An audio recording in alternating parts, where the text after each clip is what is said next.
উচ্চকণ্ঠৰে ৰাম বুলি ক'ব লাগে। গুৰুজনাই আমাৰ ডাকি বোলা ৰাম নাম লিখিছে, হয় নহয়? মনে মনে বোলা ৰাম নামটো লিখা নাই। গতিকে আমি ৰাম নামটো ডাকি ল'ব লাগিব। আত্মাটো হাৰ পাই যায় বুলি কয় আমাৰ টংকনাথ বাপে, কিন্তু আমাৰ আত্মাটো বোলে শুই থাকে। গতিকে ৰাম নাম কৃষ্ণ নাম ক'লে বোলে আত্মাটো হাৰ পাই যায়। বোলে আত্মাটো ক'ত থাকে বুলি কৈছে, অষ্টদল পদ্মকমল ৰাজহাড়ৰ ৰজ্জু নামৰ ঠাইত আত্মাৰ নিবাস। তৈত্ৰয় উপনিষদত কৈছে বোলে বালাগ্ৰ শতভাগস্য শতধা কল্পিতস্য সৌভাগ জীৱ বিজ্ঞয় সানন্তায় কল্পতস্য। বোলে আত্মাটো কিমান সূক্ষ্ম বুলি কৈছে, বোলে এডাল চুলি যদি মূৰৰ পৰা ছিঙি আনো দেই বাৰু, তাক যদি 1000 টুকুৰা কৰি দিওঁ, তাৰ এটা টুকুৰা লওঁ, আকৌ 100 টুকুৰা কৰি দিলে যিমান সূক্ষ্ম বোলে এইটো বোলে পৰুৱাটোৰ গাটো সিমানে আছে, বোলে আমাৰ গাটো ইমানে আছে, বোলে হাতীটোৰ গাটো ইমানে আছে। আৰু আত্মাটো বোলে আত্মাৰ মৰণ নাই। সেইকাৰণে আমি আত্মাটো হাৰ পাই যোৱাৰ নিচিনাকে আমি ঈশ্বৰৰ নাম ব্ৰহ্মা আদি কৰি জীৱজগত ৰাম ৰাম ৰাম ৰাম মায়া সৈয্যা মাজে আশ্ৰয় ঘুমতি যায়। তুমি হে চৈতন্য সনাতন ৰাম ৰাম ৰাম ৰাম আমি অচেতন নিউকনাথ জগায়। সেইকাৰণে নাম মহিমা কোৱাৰ আগে আগে আমি পাঠৰ মাজত সোমাই যাওঁ। তাৰপিছত আমি প্ৰায় 20 মিনিটমান আপোনালোকৰ মাজত কম, আৰু গাড়ীৰ পিছফালে লিখা থাকিব নাই আকৌ আহিম। আমি অকণমান জিৰণি লৈ আকৌ আহিম। আমাৰ পৰম শ্ৰদ্ধাৰ প্ৰশান্ত বৰা বাপে অকণমান আপোনালোকক মুখল বৰষুণৰ দ্বাৰা অমৃত পান কৰাব। আমি অকণমান কিনকিনীয়া বৰষুণ দি দিলোঁ আৰু অ হৰি অ ৰাম। গতিকে আমি নামৰ মহিমাৰ ওপৰত কথা ক'ম। আমাৰ বাপজন শ্ৰদ্ধাৰ বাপজন কৃষ্ণকান্ত গগৈ প্ৰভুৱে অকণমান ইয়ালৈকে যাব পাঠত। আমাৰ বিপুল হাজৰিকা বাপু আছে আৰু আমাৰ চিত্ৰলাহন প্ৰভুও আছে। দুইজন বাপে অকণমান অধ্যয়ন কৰিব ভাগৱত ভাগ। গতিকে জন্মান্তৰে ভৱেৎ পুণ্যম, জন্মান্তৰে ভৱেৎ পুণ্যম তদা ভাগৱত লভে। জন্মে জন্মান্তৰ যাৰ পুণ্য সংচিপ্ত হৈ আছে, সেইসকল ব্যক্তিহে কৃষ্ণ কথা শুনিবলৈ সুবিধা পায় বুলি কৈছে ভাগৱত। যাৰ নেকি কোটি জন্মৰ পুণ্য সংচিপ্ত হৈ আছে, সেইসকল ব্যক্তিহে ভগৱন্ত কৃষ্ণ কথা শ্ৰৱণ কৰিবলৈ সুবিধা পাব বুলি কৈছে। অনুবাদ কৰিছে দশম স্কন্ধ গুৰুজনে। গুৰুজনাই কৈছে এই ৰাম শত কোটি জনমৰ এ মহাপাপচয় অজিতু মনুষ্যৰ নিৰন্তৰে ভৈলা ক্ষয়। হিজন কৃষ্ণ কথা এ শুনিবা পাৰে, পাপীৰ কাণত কথা অখুচি হেন তাৰে। গুৰুজনাই আমাৰ কীৰ্তনতো কৈছে বোলে জন্মে জন্মে আৰাধিছে অজিতু মহাহৰি, তাহাৰ জিভাত নাম আহে হৰ হৰি। বোলে জন্মে জন্মে কৰি আছে পাপৰ পৰ্বত, আজুৰন্তে নাহে নাম তাহাৰ জিভাত। গতিকে উচ্চ কণ্ঠৰে বাহিৰৰ ভিতৰে কওক ৰাম। ওদিকে আইসকলৰ আৱাজে নাই ওলাইছে, কি হল যাওক কি নহওক পাঠভাগী অকমান যাওক, কৈ নামৰ মহিমা অকমান কয়। আমাৰ পৰম শ্ৰদ্ধাৰ বৰা বাবুক অকমান দিম, তাৰপিছত আকৌ আমি আহি আপোনালোকৰ মাজত আৰু কথাৰ টোপোলা আজি ঢেৰকে মানে গোটাই আনিছোঁ, এইখিনি কথা আপোনালোকৰ মাজত প্ৰকাশ কৰিম। আৰু প্ৰায় 1টা বজা ৰাতিলৈকে আপোনালোকক কম বুলি আশা ৰাখিছোঁ, যাতে আপোনালোকে আসন আৰম্ভিত কৰি থাকিব।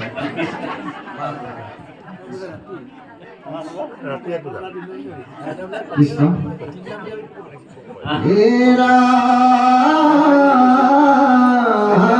কেহু হারে কেহু মারে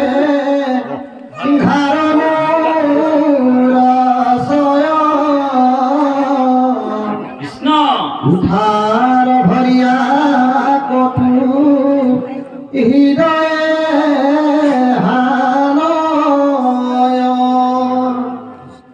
এহি মতে কটু কাল ভুঙ্গিবা পফল, তেবে যাই স্বর্গ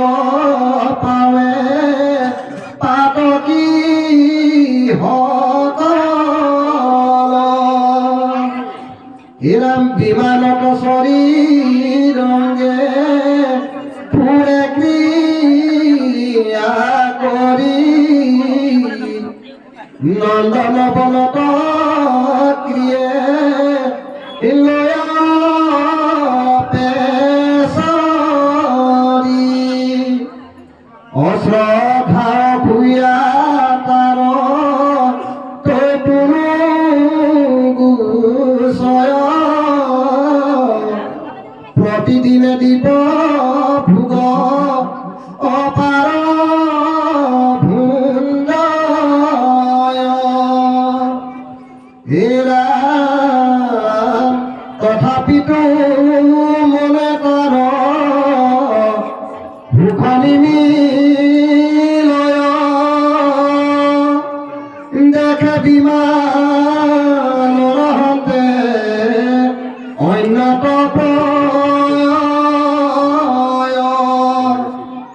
দুদিন পৰে তাৰ বিমান কম্পয়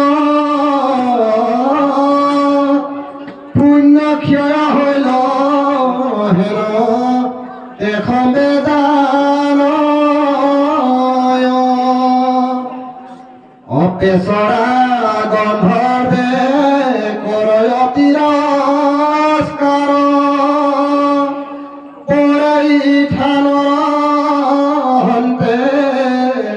পাপি দুৰাচাৰ এ ৰাম তথাপি নপাৰে হেন এ জানি দেৱ ছয় বিমানৰ পৰা ঢংকা মাৰি পেলায় কৃষ্ণ কৃপালু বাবাই সমস্ত এই পাপীজনে স্বৰ্গৰ কামনা কৰি নানা পশু বধ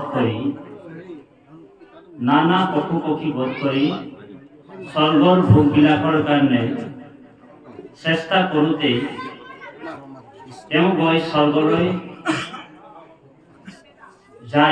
যোৱাটো যায় তাত তেওঁ স্বৰ্গৰ যিটো ভোগ সেইবিলাক এফালৰ পৰা ভোগবিলাকত ডুবি তেওঁ আনন্দ লয় আৰু আনন্দ লোৱাৰ পিছত কিছুদিন স্বৰ্গত এইমতে তেওঁ পুণ্যৰ ফলত বঞ্চে আৰু যেতিয়া পুণ্যটো শেষ হৈ যায় তেতিয়া তেওঁৰ বিমানটো স্বৰ্গৰ যিটো বিমানত যায় সেই বিমানত কম্পনৰ সৃষ্টি হয় আৰু কম্পনৰ সৃষ্টি হোৱাত তেওঁ গম পায় যে মোৰ এতিয়া পুণ্যটো আদায় হ'বলৈ ধৰিছে আৰু তথাপিও তেওঁ স্বৰ্গটো এৰিবলৈ মন নকৰে চেতনা নাই এতিয়া কি কৰে স্বৰ্গত থকা দেৱ দেৱীসকলে তাক ধকা মাৰি কিনে আকৌ নৰকলৈ পেলাই দিয়ে সেইকাৰণে ভকতে কেতিয়াও স্বৰ্গ বাঞ্ছা নকৰে কৃপালু বাবাই সমস্ত প্ৰাণী হিংসা কৰিলে কি হয় যিমান কুকুৰা হাঁহ ইত্যাদি ইত্যাদি প্ৰাণী বধ কৰা হয় সেই প্ৰাণীবিলাকে নৰকত যিজনে বধ কৰিলে সেইজনক অপেক্ষা কৰি থাকে দেৱ তেওঁলোকে কুঠাৰ দা লৈ কিনি ৰেডি হৈ আছে যে তই আমাক বোলে কাটি পিচ টুকুৰা কৰি খালি নহয় তইও ক'ত যাবি স্বৰ্গ পুণ্য হয় তুমিতো বৈকুণ্ঠতো যাব নোৱাৰা তুমিওতো নৰকলৈ আহিবা গতিকে তোমাকো আমি টুকুৰা কৰি পিচ কৰি বোলে তোমাকো আমি ভক্ষণ কৰিম সেই বুলি তাত থকা যিমান পশু পক্ষীবিলাকে দা কুঠাৰ লৈ কিনি ৰেডি হৈ থাকে সেইকাৰণে পুণ্য দুটা আছে এটা ক্ষয় পুণ্য এটা হৈছে অক্ষয় পুণ্য আজি যিটো পুণ্য আমাৰ হৈছে এই পুণ্যটোক অক্ষয় পুণ্য বুলি কোৱা হৈছে দেৱা এই পুণ্যটো কেতিয়াও আমাৰ ক্ষয় নহয় কিন্তু যিটো কামনাৰ বশীভূত হৈ যিটো পুণ্য কৰে সেইটো হৈছে ক্ষয় পুণ্য যেনেকে উদাহৰণ দি দিছোঁ আমি যেনেকে আপোনাৰ পুণ্য হ'ল 2 লাখ টকা যেনিবা পুণ্য 2 লাখ টকা যেনিবা আপোনাৰ পুণ্য, এই 2 লাখ টকা আপুনি পুণ্যটো আছে যেতিয়া আপুনি ধৰি লওক 2 লাখ টকা লৈ গুৱাহাটীলৈ এটা 5 ষ্টাৰ হোটেললৈ গ'ল থাকিবৰ কাৰণে। আৰু যেতিয়া 2 লাখ টকাত আপুনি গুৱাহাটীলৈ 5 ষ্টাৰ হোটেলত থাকিবলৈ গ'ল, ধৰি লওক 5 ষ্টাৰ হোটেলটো স্বৰ্গ উদাহৰণস্বৰূপ, আৰু সেই গুৱাহাটীত গৈ আপুনি ধুনীয়াকৈ 5 ষ্টাৰ হোটেলত সহপৰিয়াল হৈ সেই 5 ষ্টাৰ হোটেলত ধুনীয়াকৈ আপুনি থকা খোৱা ব্যৱস্থা আছে, থাকিছে, ভোগবিলাক কৰিছে, আৰু যেতিয়া 2 লাখ টকা আপোনাৰ শেষ হৈ গ'ল, আদায় হৈ গ'ল, তেতিয়া আপোনাক বা মোক সেই গুৱাহাটী 5 ষ্টাৰ হোটেলৰ মালিকটো ৰাখিব জানো? কেতিয়াও নাৰাখে। কি কৰিব? আপুনি থাকিবলৈ যদি জোৰ জবস্তি কৰিব, তেতিয়া আপোনাক ঢকা মাৰি বাহিৰলৈ পেলাই দিয়ে, উলিয়াই দিয়ে, হয়নে? ঠিক এই স্বৰ্গটোতো তেনেকুৱা। সেইকাৰণে কৈছে যে যজ্ঞে ৰিষ্টে স্বৰ্গগতি পাৰ্থয়ান্তে তেক্তম ভুক্তম স্বৰ্গলোকম বিশালম ক্ষীণম পুণ্য। যেতিয়া পুণ্য আদায়, তেতিয়া আকৌ তেওঁক ঢকা মাৰি নৰকলৈ পঠিয়াই দিয়ে। সেইকাৰণে দেৱভূতি মাক কৈছে, হে মা, তুমি সদায় ভগৱানৰ ভক্তি কৰা যাতে তুমি বৈকুণ্ঠত স্থান পাবা। আজি আপুনি মই বৈকুণ্ঠত বহি আছো, এইটোকো দ্বিতীয় বৈকুণ্ঠ বুলি কয়। বৈকুণ্ঠ ইয়াতো আছে আৰু তাতো আছে। দেৱা আজি আমি যেটো বৈকুণ্ঠত পাইছো, আজি আমাৰ এই ভাগও হৈছে বৈকুণ্ঠ। এইটো বৈকুণ্ঠটো কম নহয় দেৱা। যোগীৰ দুৰ্লভ যিজন পৰমাত্মা বোলে সেই বৈকুণ্ঠত বহি থাকে বুলি কৈছে। যিজন পৰমাত্মা ভগৱান কৃষ্ণ, তেওঁ নিজেই মুখেৰে ব্যক্ত কৰিছে যে হে নাৰদ, নাহম ত্ৰেষ্টামি বৈকুণ্ঠে বোলে যোগিনম হৃদয় নথি মদ ভক্ত যত্ৰ গাৱন্তি তত্ৰ তিষ্ঠামি নাৰদ। বোলে মই বৈকুণ্ঠত নাথাকোঁই, যোগীৰ হিয়া এৰি সমুদায় থাকোঁ ভক্তৰ কীৰ্তন পচাই। মই বোলে ভকতৰ কীৰ্তন চাই কিনে বোলে সেই স্থানত যাম। আজি আপোনাৰ বায়পী ৰূপত ভগৱন্ত আছে ইয়াত, হয় নাই? কাৰণ ভগৱান আমাৰ সকলো হৃদয়ত আছে নে প্ৰতিষ্ঠা হয়? আমাৰ হৃদয়ত ভগৱান আছে সকলো হৃদয়ত। কাৰণ ভাগৱত কি হয়? বোলে ভাগৱত কিতাপ বা গ্ৰন্থ বা শাস্ত্ৰ নহয়, ভাগৱত স্বয়ং ভগৱান হয়। বোলে ইদম ভাগৱতম নামম পুৰাণম ব্ৰহ্ম সমন্বিতম। ভাগৱত ব্ৰহ্মৰ স্বৰূপ বুলি কৈছে, হয় নে? আমাৰ আগফালে কোন আছে? কৃষ্ণ আছে। আৰু আমাৰ হৃদয়ত কোন আছে? বোলে কৃষ্ণ আছে। কোনে কাৰ কথা শুনি আছে? আপুনি মই ভাবিছো, আপুনি মই নিমন্ত্ৰণ দিছিলে গগৈ বাবা, আপুনি মই আহি কিনি ইয়াত বহি গলো আৰু ভগৱানৰ কথা শুনিছে। এইটো মিছা কথা, এইটো ভুল হ'ব। ভগৱান কৃপা কৰি আমাক এই স্থানলৈ লৈ আনিছে, আৰু ভগৱানেহে ভগৱানৰ কথা শুনি আনন্দ লৈ আছে। ঔ হৰি বোলে কোনে কাৰ কথা শুনি আছে? ভগৱানে কৃপা কৰি আমাক ইয়ালৈ লৈ আনিলে, আৰু ভগৱানেহে ভগৱানৰ কথা শুনি আনন্দ লৈ আছে। সেইকাৰণে ভগৱন্ত পঞ্চভূতে নানা শৰীৰ সজ্জা তাতেহে প্ৰৱেশী লীলাই কৰন্ত ভুৱন যিটো নাৰায়ণ প্ৰণাম তাংক সদায়। পঞ্চভূত শৰীৰত ভগৱন্ত তেনেকে সোমাই গ'ল, যেনেকে বোলে পঞ্চভূত শৰীৰটো ভগৱন্ত নিজে সৃষ্টি কৰিছে, আৰু তাত পৰমাত্মা ৰূপে ভগৱন্ত নিজেই প্ৰবিষ্ট হৈ আছে। গতিকে কৃপাৰ মাতাৰ সমস্ত দেৱভূতি মাক কৈছে, হে মা, তুমি সদায় জীয়া মানুহৰ নিচিনা থাকিবলৈ চেষ্টা কৰিবা।